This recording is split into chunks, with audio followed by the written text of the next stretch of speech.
ಮಾತುಕತೆಗೆ ಈಗಾಗಲೇ big plan ಕೂಡ ಮಾಡಿಕೊಂಡಿದೆ ಇರಾನ್. ಒಂದು ಕಡೆ ಸಂಧಾನಕ್ಕೂ ಮೊದಲು 2 ಷರತ್ತುಗಳನ್ನ ಇರಾನ್ ಮುಂದಿಟ್ಟಿದೆ ಅನ್ನುವಂತಹ ಮಾಹಿತಿ ಇದೆ. ಕದನ ವಿರಾಮ ಲೆಬನಾನ್ಗೂ ಅನ್ವಯಿಸಬೇಕು ಅಂತ ಹೇಳಿ ಇರಾನ್ ಮೇಲೆ ಏನೆಲ್ಲ ನಿರ್ಬಂಧಗಳನ್ನ ಹೇರಿದ್ದಾರಲ್ಲ ಅವೆಲ್ಲವನ್ನ ಕೂಡ ತೆರವುಗೊಳಿಸುವಂತಹ ಕೆಲಸ ಆಗಬೇಕು.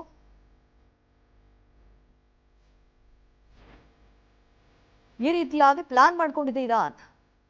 ಯಾಕಂತಂದ್ರೆ ಸಾಕಷ್ಟು ಹಾನಿ ಆಗ್ಬಿಟ್ಟಿದೆ. ಇರಾನ್ನ ಬೈರೂತ್ನಲ್ಲಿ ಇಸ್ರೇಲ್ ನಿರಂತರವಾಗಿ ದಾಳಿ ಮಾಡಿತ್ತು. ಕಟ್ಟಡಗಳಾಗಿರಬಹುದು, ಸಾಕಷ್ಟು ಸಾವು ನೋವು ಸಂಭವಿಸಿರುವಂಥದ್ದು, ಇವೆಲ್ಲವನ್ನ ಕೂಡ ಇವತ್ತು ಅಮೆರಿಕ ಮುಂದೆ ಪ್ರಸ್ತಾಪ ಮಾಡುವಂತಹ ನಿರೀಕ್ಷೆ ಇದೆ. ಸಂಧಾನ ಮಾತುಕತೆಗೆ ಬಿಗ್ ಪ್ಲಾನ್ ಮಾಡ್ಕೊಂಡಿದೆ ಇರಾನ್. ಏನೆಲ್ಲ ವಿಚಾರಗಳನ್ನ ಅವ್ರ ಮುಂದೆ ಪ್ರಸ್ತಾಪ ಮಾಡಬೇಕು, ಏನೆಲ್ಲ ಡಿಮ್ಯಾಂಡ್ಗಳನ್ನ ಮುಂದಿಡಬೇಕು, ಅದಕ್ಕೆ ಅಮೆರಿಕ ಒಪ್ಕೊಳ್ಳುತ್ತಾ ಇಲ್ವಾ? ಸಂಧಾನಕ್ಕೂ ಮೊದಲು 2 ಷರತ್ತುಗಳನ್ನ ಈಗಾಗಲೇ ಮುಂದಿಟ್ಟಿದೆ ಇರಾನ್.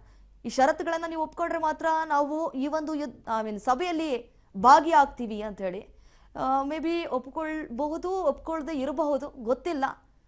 ಸೊ ಕದನ ವಿರಾಮ ಲೆಬನಾನ್ಗೂ ಅನ್ವಯಿಸಬೇಕು ಅಂತ ಹೇಳಿ ಈಗಾಗಲೇ ಲೆಬನಾನ್ನಲ್ಲೂ ಕೂಡ ಒಂದು ರೀತಿಯಾಗಿ ದಾಳಿಯನ್ನ ಮುಂದುವರಿಸಿದ್ದಾರೆ. ಮಿಸೈಲ್ಗಳ ಅಟ್ಯಾಕ್ ಕೂಡ ನಡೀತಾ ಇದೆ. ದೊಡ್ಡ ದೊಡ್ಡ ಕಟ್ಟಡಗಳನ್ನ ಗುರಿಯಾಗಿಸಿಕೊಂಡು ದಾಳಿ ಮಾಡ್ತಾ ಇರುವಂಥದ್ದು. ದಯವಿಟ್ಟು ಇದನ್ನ ಇಲ್ಲಿಗೆ ನಿಲ್ಲಿಸಬೇಕು. ಯಾಕಂತಂದ್ರೆ ಸಾಕಷ್ಟು ಈಗಾಗಲೇ ಹಾನಿಗೆ ಒಳಗಾಗಿದ್ದಾವೆ ಪ್ರದೇಶಗಳು.